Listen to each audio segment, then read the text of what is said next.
केंद्र सरकारच्या इतर मागास प्रवर्ग यादीत मराठा जातीचा समावेश व्हावा याकरिता खासदार शरदचंद्र पवारांनी केंद्र सरकारला विनंती करावी अशा प्रकारच्या आशयाचं सविस्तर निवेदन राहुल गांधी टीमचे सदस्य संदीप कुमार देशमुख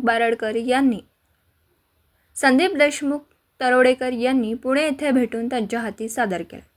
सध्या राज्यात मराठा आरक्षणाचा विषय गंभीर आहे। त्यासाठी श्री मनोज जरांगे यांच्या नेतृत्वाखाली मागच्या 1 वर्षापासून लढा सुरू आहे। इंदिरा सहानी यांच्या प्रकरणात सर्वोच्च न्यायालयाने आरक्षणाच्या बाबतीत घालून दिलेली चौकट पाहता 50%च्या वरील आरक्षण हे न्यायालयात पात्र ठरेल अशी शक्यता फार कमी आहे। त्यामुळे राज्यातील गायकवाड, शुक्रे, बांटिया अशा विविध आयोगाच्या अहवालाचा आधार घेत केंद्र सरकारला मराठा ही जात इतर मागास प्रवर्गातील जातीच्या सूचीत समाविष्ट करून मराठा समाजाला टिकणाऱ्या आरक्षणाचा लाभ प्राप्त करून द्यावा अशा प्रकारची विनंती खासदार पवारांना निवेदनात करण्यात आली। हे निवेदन खासदार पवारांनी सविस्तर वाचून आपल्या स्वीय सहाय्यकाकडे स्फूर्त केले।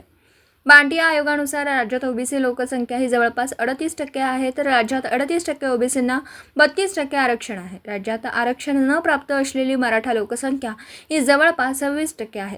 तेव्हा जुने ओबीसी 38% आणि मराठा 26% अशी एकूण लोकसंख्या 64% आहे। आज जे 32% ओबीसींना आरक्षण लागू आहे त्यात मराठा समाज आजपर्यंत समाविष्ट झाला नाही। त्यास थेट न्याय मिळवून देण्यासाठी राज्य मागास आयोगाच्या विविध अहवालाचा आधार घेत केंद्र सरकारला मराठा जातीचा समावेश इतर मागासवर्गीय प्रवर्गाच्या यादीत करता येऊ शकतो असं संदीप कुमार देशमुख आणि संदीप देशमुख तरोडेकर यांनी निवेदनात म्हटलं।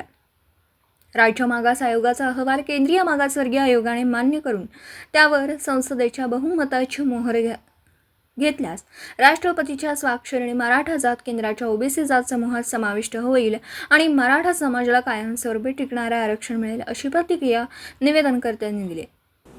दिवसभरातील घडामोडींचा आढावा घेण्यासाठी पाहत रहा N24 मराठी न्यूज चॅनल।